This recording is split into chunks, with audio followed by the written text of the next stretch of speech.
শুভ সকাল বন্ধুরা, কেমন আছেন সবাই? আশা করি যে যেখানে আছেন সবাই ভালো আছেন। নতুন একটা ব্লগে সবাইকে স্বাগত জানাই। আমি এদিকে ভাত চাপিয়ে দিয়েছি, এদিকে বেগুন ভাজা হচ্ছে আর আলু চচ্চড়ি হয়ে গেছে। ছেলে স্কুলে যাবে আর মানাইকে বললাম যে মানে একটু আমাকে আটাটা দিয়ে মেখে দেন একটু, ওকে আটাটা মেখে দিতে বলেছি। দাঁড়া দেখাচ্ছি, ওকে আটা মাখতে বললে ও কেমন করে আটা মাখে দেখাচ্ছি। আটাটা উঠে নিই। এই যে এখানে কেটে নিয়েছি আলু, ফুলকপি, এখানে একটু চিংড়ি মাছ আছে, দুটো চিংড়ি, দেখি কি করা যায়। আর এই করুন রে, এখানে সাদা আলু চচ্চড়ি করে নিয়েছি। এই যে যেটা বলছিলাম, ওকে বললাম যে মানে একটু আটাটা মেখে দে। আটা নিল, নুন নিল, যাই হোক। আমরা কি করি, সাইডে জল নিই আর অল্প অল্প জল, যতটা পরিমাণে জল লাগে সেটাতে সেই সেরকম অনুযায়ী মাখি। কিন্তু ও কি করেছে, আটা নুন জানিয়ে ফিল্টার থেকে জল নিয়ে মানে চুবো চুবো জল নিয়ে নিয়েছে। ও সাইডে জল নেওয়ার দরকার নেই, কোনো বাটি কাপের জল নেওয়ার দরকার নেই, ওই রকম করে আটা মাখে। জানি না এই আটাটার মধ্যে আরো কত আটা মেশাতে হবে। মেশাতে হবে না, তুমি দেখো, দেখা যাক না কি হয়। 1:30টার মতন বাজে।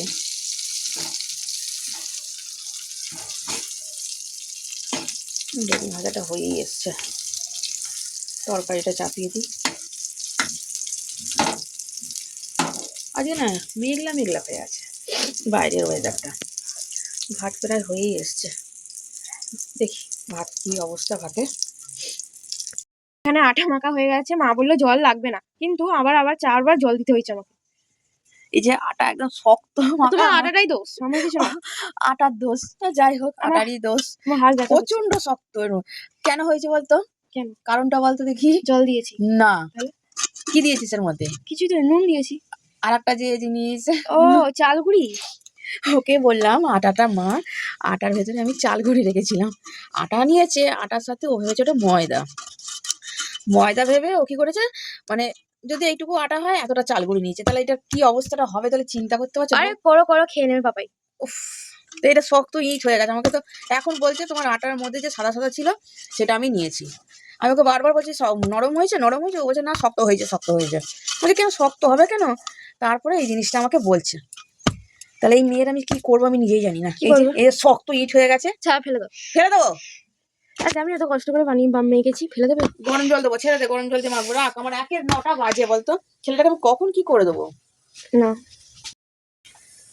পরে দেখা হচ্ছে আপনাদের সাথে। দেখুন এইগুলো এখন এখন উদ্ধার করি, এখন জানি না এগুলো কি করব আমি, এটা পরে আসছি। জানি রান্না হবে আজকে ফুলকপি দিয়ে, আলু দিয়ে, ডিম দিয়ে ঝোল হবে। আমি ভাবলাম সেদ্ধ করে ডিমের ঝোলটা করব, ওটা বেশ ভালো লাগে। মানাই বললো যে না সেদ্ধ করতে হবে না, অমলেট করে করো। যাই হোক, আবার সেই অমলেট করলাম। আর ওর জন্য অমলেট করব, আমার জন্য আবার সেদ্ধ করব, পাপাইয়ের জন্য সেদ্ধ করবো, একবারই অমলেট করেই করছি। আর উনি আবার পেঁয়াজ খাবেন না, বানায় এমনি অমলেট, এমনি পেঁয়াজ এমনি খেতে চায় না, পেঁয়াজ দিয়ে করলে খাবে না। আমরা ওই জন্য পেঁয়াজ কাঁচা লঙ্কা দিয়ে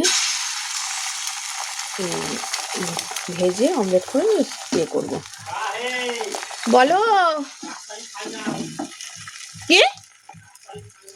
4 তারিখ ফাইনাল? জানুয়ারি মাসের 4 তারিখ? দেখবো ওই পিকনিক, দেখা যাক কি হয়। 4টে ডিম অমলেট করে নিই, করে তরকারিটা চাপিয়ে দিই, একটু ঝোল ভাত করে দিই, ডিমের ঝোল আর ভাত করে দিই, খেয়ে চলে যাবে স্কুলে। তারপরে আটাটাকে নিয়ে পড়বো। আটাটাকে আমি বললাম তাড়াহুড়োর জন্য, ওকে বললাম একটু করে দে আমার কাজ, ব্যাস। ওকে বলাচ্ছে আমি নিজে করা অনেক ভালো। 9টার মতন বাজে।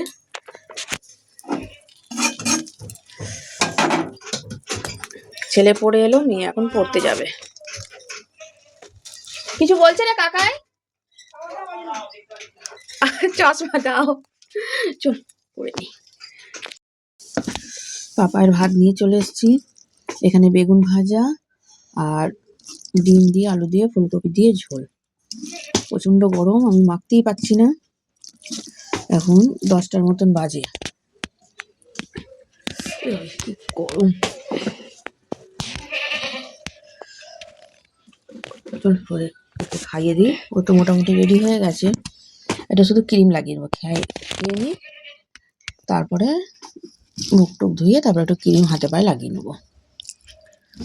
নে আকর, প্রচুর গরম। চল খাইয়ে দিই ওকে।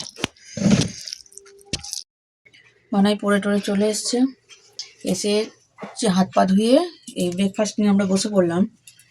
একদম গরম গরম রুটি আর ঘুগনি, আর আমি নিয়েছি বেগুন ভাজা আর রুটি আর একটু চা।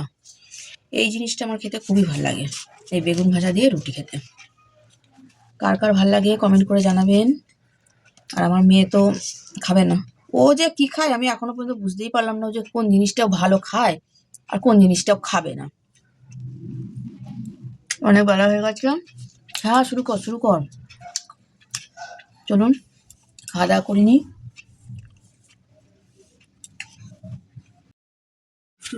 মায়ের এখানে ফোন এসছে গন্ডিয়া থেকে। 1 ঘন্টার উপর হয়ে গেল, কথা বলেই যাচ্ছে, বকবক বকবক বকবক করেই যাচ্ছে। মায়ের ফোনই আসে গন্ডিয়া, দুবাই, বিহার এইসব জায়গা থেকে।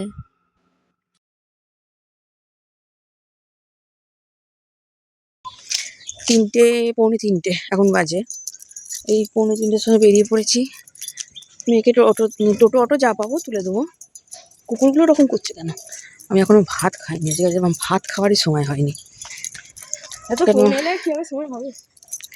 না কথা তো বলতেই হবে, না কথা না বললে একটা কেমন লাগে না, নিজেদের লোকেদের ফোন। যাই হোক, দেরি হোক, এক একদিন কিছু ব্যাপার নয়। মারাবি না, প্লাস্টিক এগুলো কি পড়ে আছে, মারাবি না, নিচের দিকে তাকিয়ে হাঁট। আসছে কিছু।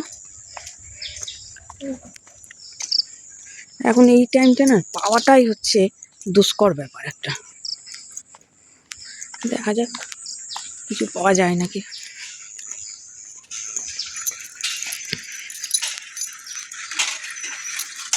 আজকে না খুব মেঘলা মেঘলা করে আছে একটা, সকাল থেকে এরকম কালো কালো হয়ে, কালো কালো বলছি, আমার মেঘলা মেঘলা হয়ে আছে। এই কাকাই যাবে নাকি দেখ, ছোটবেলাটা। ও বাবা, এই তো চল দেখা যাক। এই তো পাপার বইগুলো গুছিয়ে নিই, পাপার পড়া হয়ে গেছে তো বই গুছাবে না।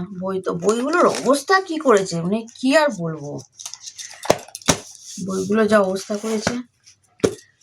চলুন বন্ধুরা, ভিডিওটা আমি এখানেই রাখছি। সবাই ভালো থাকবেন, সুস্থ থাকবেন। ব্লগটা কেমন লাগলো কমেন্ট করে জানাবেন, ভালো লাগলে লাইক সাবস্ক্রাইব করে দেবেন। Good night.